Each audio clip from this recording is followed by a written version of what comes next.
કોષ વિશે આપણે સમજવાનું છે. પણ બાકીના 4 મય કોષ તમને લોકોને ક્લિયર થઈ ગયા છે? માતાજી, મને એક એવો પ્રશ્ન થાય કે આપણે શરીરને તો છૂટા પાડી દીધા, પ્રાણને છૂટા પાડી દીધા, તો આ કોષને પણ ફરી કેમ આપણે અલગ કરીએ છીએ? ક્યાં છૂટા પાડ્યા? આપણે 3 ટાઈપના શરીર, હવે કોષમાંય શરીર જ ક્યાંક ને ક્યાંક આવે છે ને, એટલે કોમ્બિનેશન. ઓકે. એટલે શરીરને છૂટા પાડી દીધા છે એમ કે છે તું, અને હવે કોષને કેમ છૂટા પાડીએ છીએ, બરાબર ને? એવું છે કે આમાં કોષ નામની કોઈ વસ્તુ છે નહીં. એટલે શરીર તો કેવું કે શરીરની રચના એવી છે કે એની અંદર સૂક્ષ્મ શરીર છે, અને આ સ્થૂળ શરીરની સાથે સૂક્ષ્મ શરીર છે, અને સ્થૂળ અને સૂક્ષ્મ શરીર આ બંનેનું જે કારણ છે એને કારણ શરીર કહેવામાં આવ્યું, રાઈટ? એટલે આખું આપણું ફિઝિકલ બોડી શું કામ, એની અંદર બોડીની અંદર જે પણ છે એને તમે તમારા સાયન્સની લેંગ્વેજમાં જે ભાષામાં વાત કરવી હોય તે, એટલે જેટલા પણ ઓર્ડર્સ છે અંદર, જેમ કે સાયકોલોજીના દ્રષ્ટિબિંદુથી, ઇમોશન્સના દ્રષ્ટિબિંદુથી, એનાટોમી, જે રીતેથી તમે વિશ્લેષણ કરી શકો એ રીતે એ આ બોડી એનું કાર્યકારી સંઘાત આ બધું છે આ શરીરની અંદર. તો એ આખા શરીરની રચના આપણે સમજવા માટે સ્થૂળ શરીર અને સૂક્ષ્મ શરીર અને કારણ શરીર એ સમજ્યા. હવે આપણે આખું જીવન સમજવાનું છે. એટલે આપણું જીવન જે છે એ સમગ્ર જીવન અને આપણા બધા જ અનુભવો અને આપણી સમજ આ બધાને આપણે સમજી રહ્યા છીએ, કે શું છે આ બધું. કોના ઘરનું માઇક્રોફોન ખુલ્લું છે? મારા ઘર. હા. ઓકે. તો એટલે સમસ્ત જીવન શું છે, એ જીવનની સાથે આપણું પોતાનું જીવન એવું નહીં, પણ સમસ્ત જગત પણ આવી ગયું. એટલે આપણે આખી વસ્તુને સમજી રહ્યા છીએ કે આ બધું શું છે, અને સમજવાનું કયા દ્રષ્ટિબિંદુ છે, કઈ વસ્તુને ધ્યાનમાં રાખીને સમજવાનું છે. તો કે ઉપનિષદ કે વેદ કહે છે કે ભાઈ જે છે તે પરમાત્મા છે. આ બરાબર યાદ રાખવાનું છે. ઉપનિષદની દ્રષ્ટિએ તો સત્ય એક જ છે, અને એ છે પરમાત્મા. એટલે ઉપનિષદની દ્રષ્ટિએ જગતે નથી ને આવું શરીર નથી ને જીવે નથી, કશું નથી. જે છે પરમાત્મા છે, અને એ ઉપદેશ મારા તમારા માટે છે. તો પછી તમે કોણ હો? બધું જ પરમાત્મા હોય તો આપણે કોણ હોઈએ? એટલે આપણું સત્ય પણ પરમાત્મા છે એ જાણવાની પ્રતિજ્ઞા છે. સમજ પડી? આ મેઇન વસ્તુ છે આપણા સત્સંગનો પર્પસ. અને આપણો ખરેખર જીવનનો મતલબ પણ એ જ છે કે આ જ જાણવાનું છે સત્ય, કે જે છે તે ઈશ્વર છે. તો પછી મને કેમ નથી અનુભવ થતો ઈશ્વરનો, અને આપણને ઈશ્વરમાં રસ નથી એવું કદાચ આપણે કહેતા હોઈએ તો એ પણ આપણી ખોટી સમજને અંતર્ગત જ છે. કારણ કે કોઈ જીવ એવો ના હોય કે જેને શાંતિ માટે પ્રેમ ના હોય, સુખ માટે પ્રેમ ના હોય, આનંદ માટે પ્રેમ ના હોય, મુક્તિ માટે પ્રેમ ના હોય, એવું કોઈ જીવ ના હોય. એટલે આ બધું ધ્યાનમાં રાખીને કે ભાઈ ઉપનિષદ મને કઈ રીતે દુઃખમાંથી છોડાવનારું છે, તો અહીંથી શરૂઆત થાય છે અધ્યયનની, સ્ટડીની, સત્સંગની. એટલે શાસ્ત્ર કહે છે તમે સત્યને સમજશો તો તમને જરૂર પરમ આનંદની પ્રાપ્તિ થશે, તમારી જે મૂળભૂત ઈચ્છા છે પૂરી થશે, અને હંમેશ માટે તમે દુઃખમાંથી મુક્ત થશો. આ ઉપનિષદનો ઉપદેશ છે, વેદનો ઉપદેશ છે. એનું નામ જ વેદાંત. અને એ સમજવા માટે આપણે પ્રયાસ કરી રહ્યા છીએ. એટલે એ સમજ શાનાથી મળે? એ સમજનું નામ શું? તો કે તત્વનો બોધ. તત્વ શું છે, જીવનનું તત્વ શું છે. એટલે જીવનનું તત્વ એટલે મારું તત્વ, તમારું તત્વ, અને જીવોનું તત્વ, બધું જ આવી ગયું, આખું બ્રહ્માંડ એનું તત્વ. એનો બોધ આપણે પ્રાપ્ત કરી રહ્યા છીએ, રાઈટ? એટલે આ ગ્રંથનું નામ છે તત્વબોધ. તો એ તત્વનો બોધ શરૂઆત ક્યાંથી કરવી? કોને ધ્યાનમાં રાખીને તત્વનો બોધ કરવો? તો કે મને પોતાને ધ્યાનમાં રાખીને, મારી સમજને ધ્યાનમાં રાખીને. એટલે જેને હું કહું છું એને ધ્યાનમાં રાખીને તો દરેક જીવ પોતાના શરીરને પોતાનું સ્વરૂપ સમજે છે. એટલે કહે છે કે તમે તમારા સ્વરૂપને સમજો. તો આપણે આપણા સ્વરૂપને સમજવા માટે જેને આપણે હું કહીએ છીએ, હું સમજીએ છીએ, એને સમજવું જરૂરી છે. હવે જો આપણે શરીરને સમજતા હોત તો વાંધો નહોતો.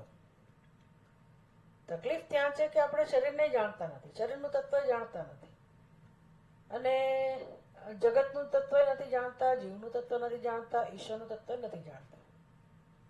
કશુંક તમે જાણતા હો તો વાંધા નથી કે ભાઈ ચલો તમે શરીરને ભલે હું કહો, પણ તમને ખબર હોવી જોઈએ કે આ શરીર શું છે. એ ખબર નથી અને જીવન જીવાય છે, પહેલી વાત એ. અને બધા જીવી રહ્યા છે. તો એટલે જીવી રહ્યા છે એટલે શું કરી રહ્યા છે? બહુ જ મસાલો મળે છે ચિંતન કરવાનો ખરેખર, કે જીવી રહ્યા છે એટલે શું કરી રહ્યા છે સવારથી સાંજ. આ તો જે વિચારે એને જ પછી તો એ આગળ વધી શકે, નહીંતર વિચારવાનું જોખમ છે. વિચારવા બેસો તો ભાઈ તમને તત્વમાં રસ પડે, ન વિચારો તો ગાડી ચાલે જાય. આખી દુનિયા જે રીતે જીવે છે તો આપણે જીવવાનું. સવાર પડીને બપોર પડીને સાંજ પડીને આપણે એ ભગવાને બનાવેલી પટરી તૈયાર છે. એને શું કહેવાય, ભગવાને ઓલરેડી એ રસ્તો તૈયાર બનાવી રાખેલો છે. દેશ અને કાળ, દિવસ, એટલે આખું સમયના વિભાજન અને બધું તૈયાર છે. અને આપણે જગતમાં પધાર્યા અને બધું જ બની રહ્યું છે. શરીર આપણું જે બાળકના રૂપમાં હતા, પહેલા ગર્ભમાં હતા, પછી બહાર આવ્યા, પછી બાલ્યાવસ્થા, પછી કિશોર અવસ્થા, પછી યુવાવસ્થા, પછી પ્રૌઢ અવસ્થા, પછી વૃદ્ધાવસ્થા અને પછી ધી એન્ડ, વળી બાજુ નવું શરીર. આમ ભગવાને તો બધું તૈયાર કરી રાખેલું છે આપણા માટે. શરીરે કઈ કુદરતનો જે રીતે કુદરતી રીતે જે શરીરનો વિકાસ થવો જોઈએ, પશુ પક્ષીઓના શરીરનો વિકાસ એની મેળે થયા કરે છે, એમાં આપણા શરીરનો વિકાસ થાય. આપણી પાસે બુદ્ધિ છે એટલે આપણે બુદ્ધિપૂર્વક વિકાસ કરીએ કે ભાઈ કોઈ વિટામિનની ખામી ના રહી જાય, ફલાણું ના રહી જાય, ઢીકણું ના રહી જાય, આટલી હાઈટ થવી જોઈએ, આટલું વજન હોવું જોઈએ, વગેરે વગેરે. એટલે પણ બીજું શું કરીએ છીએ જીવનમાં? ભૂખ લાગે છે ને ખાઈએ છીએ, ઊંઘ આવે છે ને સુઈ જઈએ છીએ, કામ કરવું પડે એટલે કામ કરીએ છીએ. આહાર જરૂરિયાત છે, નિદ્રા જરૂરિયાત છે, ઘરની જરૂરિયાત છે અને સંતતિની જરૂરિયાત છે. એટલે આપણું આખું જે વ્યક્તિત્વ છે એની જરૂરિયાતો, ફિઝિકલ લેવલની આપણે રિક્વાયરમેન્ટ, રોટી કપડાં મકાન, પછી મનના સ્તરની ઇમોશનલ લેવલે જે આપણી રિક્વાયરમેન્ટ છે તે, ઇન્ટેલેક્ચ્યુઅલ લેવલે આપણી રિક્વાયરમેન્ટ છે તે, બસ એને ધ્યાનમાં રાખીને આપણે કર્મ કર્યા કરીએ છીએ. આખી જિંદગી આ ચાલે છે અને પછી હું અને મારું એ આપણી દુનિયા છે. એટલે આમાં કંઈ તત્વને મારે સમજવું હોય તો ક્યાંથી શરૂઆત કરવી? જે આપણી સમજ છે એને આપણે એવું માનીએ છીએ કે હા, એમાં આપણી સમજ તો ક્યાં આવી? તમે વિચાર કરો તો બધું ભગવત દર્શન છે, મીન્સ ભગવત સૃષ્ટિ છે. બધું જ આપણે શરીરથી શરૂ કરીને શરીરની આપણને કશી ખબર નથી. પેટમાં દુખ્યું તો શું કારણ છે? શરીરમાં આંતરડું કઈ જગ્યા કેવી રીતે છે, કઈ જગ્યા કયા કોષો કયું કામ કરી રહ્યા છે, રક્તકણો કેમ કામ કરે છે, એનું સર્જન કેમ થાય છે, પેલા શ્વેત કણો કઈ રીતે કામ કરે છે, મગજની અંદર તે ખોપરીમાં ક્યાં કશું કેવી રીતે ગોઠવાયેલું છે. We don't know anything. કશી જ ખબર નથી આપણને. પણ આપણે આરામથી શરીરને હું કહીએ છીએ, બસ આટલું જ આપણું જ્ઞાન છે. એટલે તત્વ તો જાણવું જોઈએ કે ના જાણવું જોઈએ? ભાઈ શરીરના તત્વને જાણો, તમે કોણ છો એ પણ જાણો. એટલે તત્વબોધ. અને આ બધા માટે તો છે નહીં, સંસારીઓ માટે તો આ છે નહીં ટેક્સ્ટ આવો બોધ. એટલે મુમુક્ષુ નામ, શંકરાચાર્યજીએ પ્રાર્થનામાં કહ્યું ને કે ભાઈ નત્વા જ્ઞાનપ્રદમ ગુરુમ, જ્ઞાન આપનારા ગુરુને નમસ્કાર કર્યા પછી હું આ ગ્રંથની રચના કરું છું. એવી જરૂરિયાત એમને લાગતી હોય તો આ કેટલી મહત્વની વસ્તુ હશે કે મુમુક્ષુણામ હિતાર્થાય. કોના હિતને ધ્યાનમાં રાખીને આ ગ્રંથ છે? મુમુક્ષુઓને. એટલે સંસારીને કઈ મતલબ નથી આ ગ્રંથથી, હવે એવું છે કે કોઈ સંસારી છે જ નહીં ખરેખર, પણ હવે માણસ નથી સમજવા તૈયાર, તો શું કરીએ? રસ જ નથી, કારણ કે અજ્ઞાનનો એટલો બધો ઘસડાઈ રહ્યો છે ને, પ્રવાહમાં વહી રહ્યો છે. એટલે કોઈક લોકો એવા હોય કે જેને મોક્ષમાં રસ હોય, તો શ્રુતિ કહે છે કે આવો હું તમને મોક્ષનો રસ્તો બતાવું, મોક્ષ કેવી રીતે મળે સમજાવું, તમે તત્વને જાણો, તત્વને સમજો. કોના તત્વને? તો કે તમે જેને હું કહો છો એ શરીરને સમજો, અને એ શરીરને સમજો એટલે આખું જગત આવી ગયું, એટલે આખા જગતનું તત્વ પણ સમજાય. એટલે જેટલું જેટલું આપણે શીખ્યા એમાં તમે જુઓ કે ભાઈ એક શરીરને ધ્યાનમાં રાખીને તમે શીખ્યા, તો એમાં બધા શરીરો આવી ગયા કે ના આવી ગયા? કે આપણું એકનું જ શરીર આવ્યું? બધાનું આવી ગયું. બધા એટલે બધા, તો આખું જગત આવી ગયું કે ના આવી ગયું? આવી ગયું. આપણે પાંચ કોષની પાંચ તત્વોની વાત કરી, તો પાંચ તત્વોમાંથી કેવી રીતે આ જગત સર્જાયું, તો આખા જગતની વાત આવી. આખા જગતનો મસાલો કોણ છે? પાંચ મહાભૂત. તો એ જ આપણા શરીરનો મસાલો છે, પાંચ મહાભૂત. એમાંથી આ શરીરો બન્યા છે. એટલે આપણે આપણના શરીરને સમજતા જઈએ છીએ, જેમ જેમ હુંને સમજતા જઈએ છીએ, તેમ તેમ આખા જગતની સમજ પણ આપણને મળતી જાય છે. કેટલી મહાન સમજ કહેવાય, વિચાર કરો. કોને સમાયું હોય આ જમાનામાં? જગતને જાણવું. એટલે આ તો કેટલા જન્મોના પુણ્યના પ્રતાપે આપણને આવું કંઈક મન થાય છે જાણવાનું. બહુ મોટી વસ્તુ છે, અને આ ઉંમરમાં વેરી બ્યુટીફુલ. એટલે આનો આનંદ છે જ્ઞાનનો, ખરેખર જ્ઞાનનો જ આનંદ છે. પછી બીજું બધું તો કઈ રહેતું જ નથી. જાણવાનો જ આનંદ છે. બ્રહ્મને જાણવાની વાત નહીં, જે છે ને જાણો ભાઈ, તત્વને જાણો. એટલે આપણને ખબર નહોતી કે આ જગત વિશે જાણવું જોઈએ. વિચાર કરો, હતો એવું કે મારે જગતનું જ્ઞાન પ્રાપ્ત કરવું છે?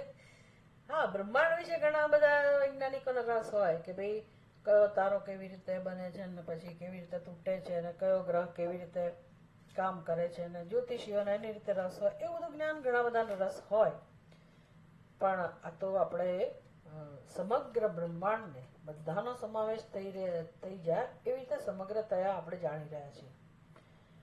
એટલે પહેલા તો આનું આપણને વેલ્યુ હોવી જોઈએ કે આપણે શું જ્ઞાન પ્રાપ્ત કરી રહ્યા છે. જો લોકોને એની વેલ્યુ નથી, એટલે સત્સંગની વેલ્યુ નથી.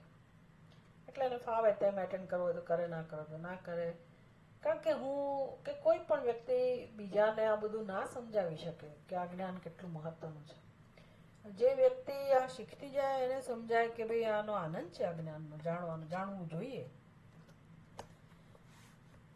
એટલે આપણને એક તો એની વેલ્યુ વધે કે હું કયા પ્રકારનું જ્ઞાન પ્રાપ્ત કરું છું. આપણે કઈ ચોપડી લઈને નથી બેઠા. તત્વબોધ ગ્રંથ જરૂર છે, પણ ભૂગોળ ઇતિહાસ જેવી ચોપડી પુસ્તક લઈને આપણે ટેક્સ્ટ બુક લર્ન કરી રહ્યા હોઈએ અને કંઈક થિયોરિટિકલી સમજી રહ્યા, એવું બધું નથી. તત્વનું જ્ઞાન એટલે અલૌકિક વસ્તુ છે. એટલે જેમ જેમ એ સમજ પ્રાપ્ત થતી જાય તેમ તેમ સંસાર દૂર થતો જાય છે. આ ખાસ ધ્યાન રાખજો કે તમે જેમ આ સત્યમાં રસ લેતા થાઓ, તત્વમાં રસ લેતા જાઓ, ઊંડા ઉતરો, તેમ તમને સમજાય કે આપણી સમજ તો આમાં ક્યાંય વચમાં, એટલે એનું ક્યાંય મહત્વ જ નથી. આપણી બુદ્ધિમાં જે બધી સમજ છે એનું ક્યાંય મહત્વ નથી. તો એનાથી પ્રભાવિત જ ના થઈએ આપણે, એટલે દુઃખ એની મેળાએ ઘણું બધું ઓછું થતું જાય. જે વ્યક્તિની બુદ્ધિ આ ચિંતનમાં લાગેલી હોય એનું દુઃખ એની જાતે પછી તો ઓછું થવા માંડે.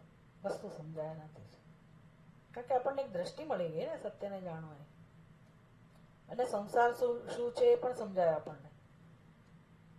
એટલે આ બધું કન્ફર્મેશન સાથે કામ થતું હોય છે, નહીં કે ખાલી ચોપડીમાં લખ્યું છે અને મેં જાણી લીધું ને હવે મને ખબર પડી ગઈ, અથવા તો નથી સમજાયું કે નથી રસ પડતો અને હવે નથી કરવું. આવું કશું છે જ નહીં, કશું છે જ નહીં. તો આનંદ આનંદ અને આનંદ જ છે આ વસ્તુનો. એટલે જેટલું જાણી શકાય એટલું જાણવું જોઈએ. આજે સવારે અમારો સરસ સત્સંગ હતો, એટલે એમાં ભાગવત છે ખરેખર તો. એ ભાગવતનું એકાદશ સ્કંદ એટલે વેદાંત શાસ્ત્ર. તો એમાં બહુ સરસ વર્ણન કર્યું. એ જે અવધૂતજી છે એ યદુરાજાને કહે છે કે યદુરાજા, આ માનુષમ દેહ અને અનેક જન્મો પછી પ્રાપ્ત થયો છે. બહુ સંભવે અનેક જન્મો પછી. એટલે આજે હવે હું બીજા જુદા પેલા ચડી ગઈ છું. તમારું આનંદમય પોસ્ટ જયારે આવે ત્યારે લેટ મી ટોક. જાણવા જેવું છે કે ભાઈ બહુ સંભવાંતે, ભવ એટલે જન્મવું, સંભવ એટલે સારી રીતે જન્મવું. હવે તમે વિચાર કરો, આ તત્વબોધ જ છે ખરેખર. તમે વિચાર કરો કે કૃષ્ણ ભગવાન ના સમયમાં, એટલે આપણે માનીએ જ છીએ ને કે કૃષ્ણ ભગવાન જન્મેલા હતા, ખરું? રામચંદ્રજી જન્મેલા હતા. અમેરિકા જેવા પ્રદેશ, એટલે કોઈ વિદેશમાં જઈને હું આ બધી વાત કરું તો એ લોકો ના સ્વીકારે. આપણા માટે ઈઝી છે કે આપણે માનીએ છીએ કે રામચંદ્રજી નો અવતાર થઈ ગયો, એ જન્મ્યા હતા. કૃષ્ણ ભગવાન અહીંયા જન્મેલા છે. કેટલા વર્ષો પહેલા? ઘણા ઘણા વર્ષો પહેલાની વાત હશે, પણ જન્મેલા. એટલે હવે અત્યારે આપણે જન્મેલા છીએ તો કૃષ્ણ ભગવાનના સમયમાં પણ આપણું અસ્તિત્વ હશે કે નહીં હોય? કે અચાનક પ્રગટ્યા હશું આપણે આ જન્મમાં? હશે માતાજી, હા, હશે કૃષ્ણ ભગવાન વખતે આપણું અસ્તિત્વ હશે હશે એ વખતે હશે માતાજી. હશે, હશે જ, હોવું જ જોઈએ. કારણ કે અસ્તિત્વ તો છે જ બધાનું અનાદિકાળથી. આપણે શરીરો ફેરવ્યા કરીએ છીએ, શરીરો બદલ્યા કરીએ છીએ. એટલે ગાય બાય હોઈશું, પોપટ ચકલા હોઈશું, કશુંક હોઈશું, અને એમાંથી ફરતા ફરતા 84 લાખ યોની જે કહે છે શાસ્ત્રમાં, માનવું જ પડે એવું છે. મને તો 84 લાખે ઓછા લાગે છે. એટલા શરીરો છે, એટલા શરીરો. કોઈ સૃષ્ટિ વિશે આપણે તો કલ્પના જ ના કરી શકીએ કે જળની અંદર જીવ સૃષ્ટિ છે, પહાડોમાં છે, જંગલમાં છે, ખેતરમાં, આકાશમાં ફરનારા છે, વનચર, જલચર, ભૂચર, પછી પાતાળ લોકમાં હોય, જો પાતાળ લોક નામની વસ્તુ હોય તો ત્યાંય કોઈ હોય જીવાત્માઓ.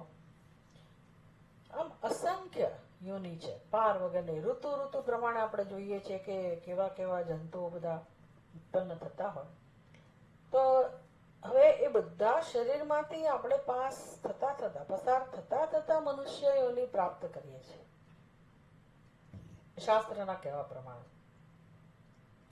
એટલે જન્મ દુર્લભ નથી, જન્મવાનું તો છે જ. કૃષ્ણ ભગવાન વખતે આપણે જન્મ્યા જોઈશું, અત્યારે જન્મ્યા કરે છે આટલા વખત. એટલે આટલા વખતથી આપણે સૃષ્ટિમાં હોઈશું તો ક્યાંક તો હોઈશું ને, કઈક રૂપમાં. આ વખતે મનુષ્યના રૂપમાં છીએ. તો હવે કહે છે કે તમે આ બધું સમજો કે આ મનુષ્યનું શરીર તમને મફતમાં નથી મળ્યું, આમ નામ નથી મળ્યું. એટલે મનુષ્યનું શરીર મળવું એ જ અત્યંત દુર્લભ ઘટના છે. તો વિચાર કરો કે જે મનુષ્ય એવું સમજે કે આ કિંમતી શરીર છે તો હવે એનો હું ઉપયોગ કરી લઉં, શું પ્રયોજન છે આ મનુષ્યના શરીરનું, અને કેમ કિંમતી છે, તો એ જે જાણે પછી એ માણસ પોતાનું જીવન વેડફી ના નાખે. સીધી વાત છે, ના વેડફી નાખે. એટલે આટલી સમજ પણ કેટલું કામ કરનારી છે. એટલે ત્યાં યદુરાજાને ઉપદેશ આપે છે અવધૂતજી કે આ મનુષ્ય શરીર સુદુર્લભમ, અત્યંત દુર્લભ છે. હવે મળ્યું છે પછી કેવું છે તો કે અનેક જન્મો પછી પ્રાપ્ત થયેલું છે, સુદુર્લભ છે. અર્થદમ, એક વિશેષણ એવું વાપરે છે, અર્થદમ. અર્થદમ એટલે શું? તો કે તમને તમારા મુખ્ય પ્રયોજનને પ્રાપ્ત કરાવનારો છે. અર્થદમ બહુ જ મહત્વનું છે. તમને જે જોઈએ તે પ્રાપ્ત કરાવી શકે એવું છે, અતિ કિંમતી છે. તો આપણે તો જાણતા જ નથી. આપણે તો મનુષ્ય શરીરનો દુરુપયોગ જ ખરેખર કરી રહ્યા છે કે આજે અહીં ગયા હતા, કાલે ત્યાં ગયા હતા. જેમ જેમ પૈસો આવતો જાય એટલે માણસને શું સૂઝે બીજું? મને નવાઈ લાગે કે માણસ શું કરે, જેની પાસે પૈસો વધતો જાય શું કરે, ક્યાં વાપરે? એની બુદ્ધિ ક્યાં કામ ચાલે? તો શું કરે બિચારો? મોજ શોખ પોતાના બહુ બધો વધારે. હવે અમારા શું કામ સામાન્ય હોટલમાં જવાનું જમવા? શું કામ મારે સારી રીતે જીવન જીવવું જોઈએ? એટલે મારી પાસે મોટર ગાડી હોય, સરસ મજાના વેહિકલ, સારામાં સારા વેહિકલો હોય, સારામાં સારું રહેવાની મારી વ્યવસ્થા હોય, ઘર વગેરે પણ મહેલ જેવા બનાવું, સારું ભોજન, સારા વસ્ત્રો. આમ બિચારો મનુષ્ય ત્યાં વાપરે પૈસા, પછી શું કરે? પણ એ ગમે ત્યાં પૈસા વાપરે, છેવટે એની પ્રવૃત્તિ કઈ? તો કે આ જેના મોજ શોખ પૂરા કરવા, રહેણી એનું જે લિવિંગ સ્ટાન્ડર્ડ છે ઊંચું લાવવું. એના સગાવાલા જુદા પ્રકારના હોય, જુદા લેવલના હોય, બધું આમ આવું પરિવર્તન આવે. બીજું શું આવે? વિચાર કરજો. પછી એના પોતાના બાળકો માટે એવા પ્રકારની ભવ્ય યોજનાઓ બનાવે. આનાથી વધારે મનુષ્ય બુદ્ધિનો ઉપયોગ નથી કરી શકતો ને. એટલે જેને ખબર પડે કે આ મનુષ્યનું શરીર અતિ કિંમતી છે, તો હવે આ બધું તો ગૌણ છે. હું ગમે તેટલું મહાન ભોગ ભોગવું તોય શું? ગમે તેટલો મારી આજુબાજુ વૈભવ ખડો કરું તોય શું? મારી સ્થિતિ કેવી? હું તો જીવે જ ને. એટલે મનુષ્યનું શરીર કઈ રીતે કિંમતી છે? બધાને ખબર છે કે મનુષ્યનો દેહ કિંમતી છે, અને કદાચ પૂછો તો જવાબ આપશે કે હા, એની અંદર બુદ્ધિની વિશેષતા છે. પણ જાણ્યા પછી મેં શું કર્યું? બુદ્ધિનો ઉપયોગ હું ક્યાં કરું છું? એટલે અર્થધમ ભાઈ, હું પહેલા તો મારી ઈચ્છા જાણી લઉં કે મારી મૂળભૂત ઈચ્છા કઈ છે. શું કામ હું જન્મ્યા કરું છું? 84 લાખ યોનિમાં શું કામ ફર્યા કરું છું? એનું શું કારણ છે? કેમ હું એમાંથી મુક્ત ના થઈ શકું? એટલે એ મુક્તિ માટે મને આ શરીર મળ્યું છે, એટલે કિંમતી છે, અર્થધામ છે. અને વળી પાછું કાયમી રહેવાનું નથી, અનિત્ય છે. એટલે કોઈ ભરોસો નથી કે કેટલા વર્ષ જીવવાના છીએ. તો પછી જેટલું આયુષ્ય છે એમાં આ તો હું કરું છું. પહેલું કામ આ જ કરું કે ભાઈ મોક્ષ માટે જે રીતે જીવવાનું હોય, મોક્ષનો જે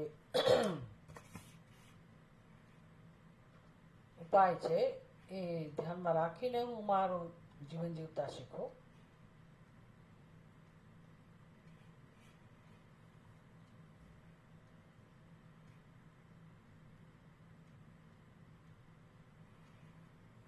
ક્યાં જતું રહ્યું?